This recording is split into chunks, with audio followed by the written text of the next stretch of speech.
So what were the motives for the 1.2 million plus population city of Yarragon in Gippsland and the other smaller population centres around it being destroyed by a lunatic arson riot led by foreigners claiming to be tourists in 1858?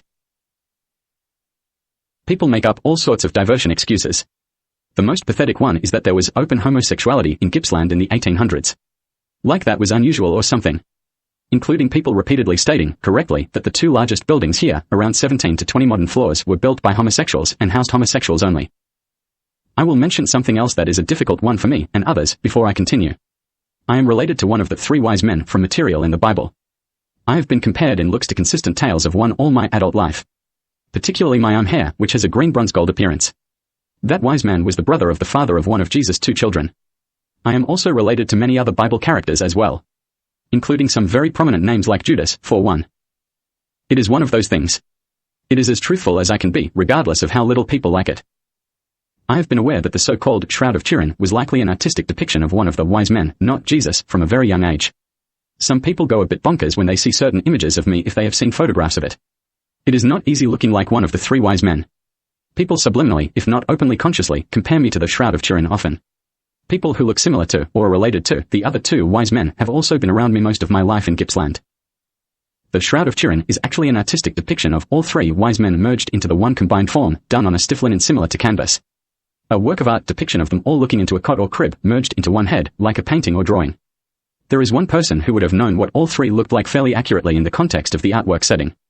Regardless of anyone's opinion of what I just said, it has genuine artistic merit in a very serious way.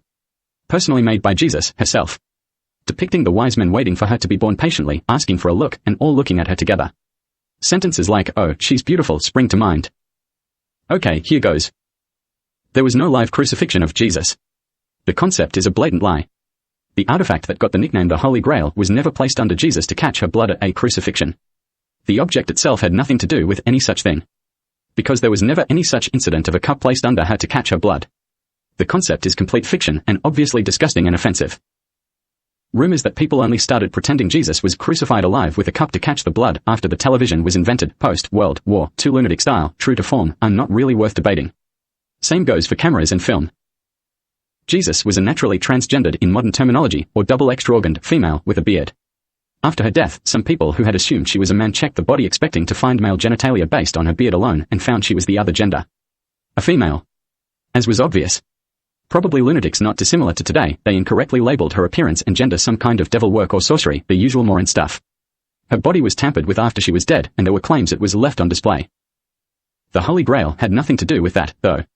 It was one of her personal belongings, clothing, shoes, cutlery, bowls, mugs, furniture, bedding, jewelry, notes, scrolls, writing implements, in-progress art, etc., stolen after her death by those who attended her body. It was a clean unfinished couple hybrid with a smooth cup-like interior, but more towards an unfinished rough tree log on the outside. Some went on world tour with an item or two stolen after her death as if they would become famous. When they were asked to explain where they got the genuine appearing items from, they made up fictional stories in a panic.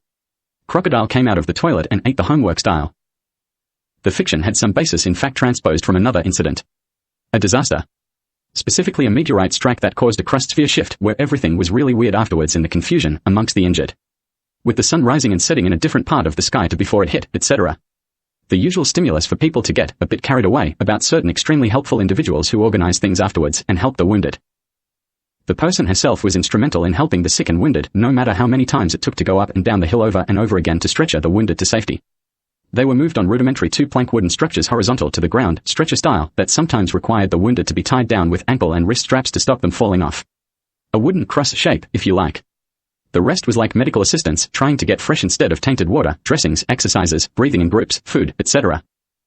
Some of those factual natural disaster details got thrown into a fictitious story made up to explain where the stolen items came from after Jesus' death. A story that tried to make it appear Jesus gave away her personal items to the thieves who stole them after her death in a self-sacrificial act, as if gifts. As if she even promised them to particular individuals if she died before she did. Including individuals that tampered with her body after her death. The story was structured to attempt to explain away what happened to her body after her death, including as if she pre-forgave them before they tampered with her dead body, when people questioned what some reported seeing after it was tampered with illegally. Those claims it was left on display. People went on world tour with items stolen after Jesus' death, but did not get the rockstar reception they were expecting. In a lot of cases they ended up going into hiding. Suffice to say that a large pile of loot stolen off Jesus after her death, that the real people she left them to never received, mixed with a collection of other items stolen from elsewhere, ended up hidden in a cave. In a mountain range in Italy that looks like a cross between a human hand and a Venus flytrap, but sharp steep rocks. Lunatics aware of where the stolen loot items were, including handmade by Jesus herself bowls, mugs, plates, and the odd large bowl cup hybrid, etc., looking for a diversion to deter people with, used to peddle the fictitious story they developed. They peddled it to attempt to keep people away from the stash and its real hiding place, and to see if they could get people to go searching for the fictitious story's Holy Grail cup, so they could sigh in relief at people staying away from the hiding place and laugh at them later lunatic style for going looking for a fictitious story item.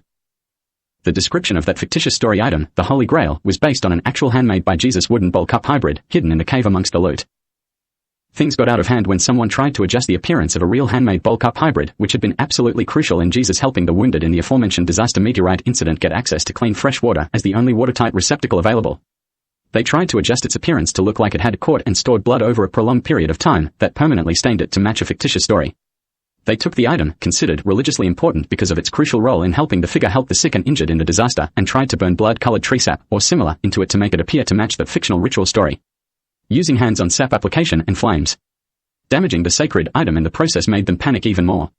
It was hidden in a buried garbage pile with or near the rest of the stolen loot to keep the damage done to it hidden.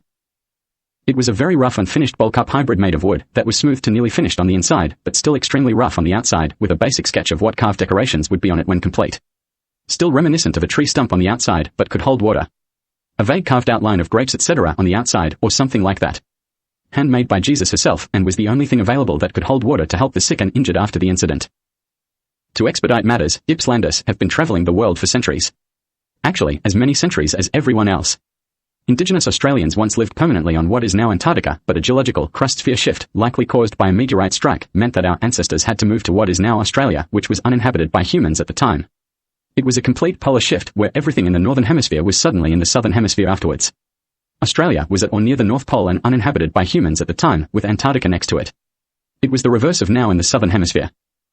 Indigenous Australians' ancestors visited Australia often, but it wasn't possible to live on Australia permanently. Too cold and disconnected.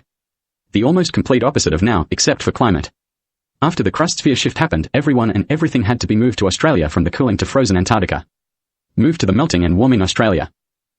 Every known species of rice in the world is one of the things that grew out of the ground in Gippsland after it thawed and melted. Amongst a myriad of other things. Everyone usually says a number that is around 61,000 plus years ago, but never over 70,000.